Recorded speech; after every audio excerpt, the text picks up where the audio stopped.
এই টলার ভাই। হ্যাঁ ভাই। ভাই ট্রলার কি ভাড়া দেওয়া যাবো? হ্যাঁ দেওয়া যাবে। কবে লাগবে আপনাদের? আগামীকালকে। পুরুষ পোলা যাইবেন না মহিলারাও যাইবেন?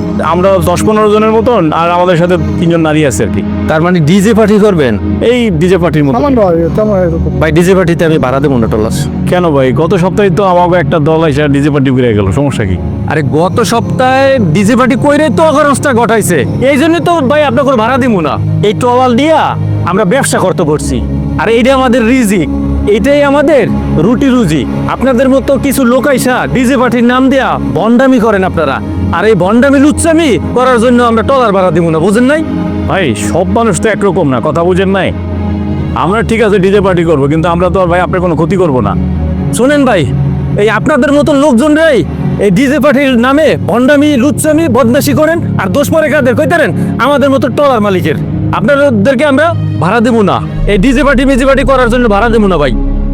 ভাই যে ভাব দেখাই দিয়েছেন ভাই টলার নিয়ে, মনে হচ্ছে আপনি টলার ছাড়া কোনো টলার নাই, অন্য টলার ভাড়া করুন, সমস্যা কি? ট্রলার আছে কিন্তু কেউ ভাড়া দেবে না, ডিজে পার্টিতে বর্তমানে কেউ ভাড়া দেয় না, দেবেও না। আচ্ছা ঠিক আছে, যান যান, ঠিক আছে ভাই, লাগবো না আপনি টলার। আচ্ছা যান, আইসে। টলার পিকনিকের নাম করে এই টলারগুলো ভাড়া করে কি পরিমাণে যে অশ্লীলতা চলে সেটা আমরা সকলেই জানি। আমি সকল ভাই বন্ধুর কাছে অনুরোধ করব, এই ধরনের অশ্লীলতা থেকে আমাদের বের হয়ে আসতে হবে।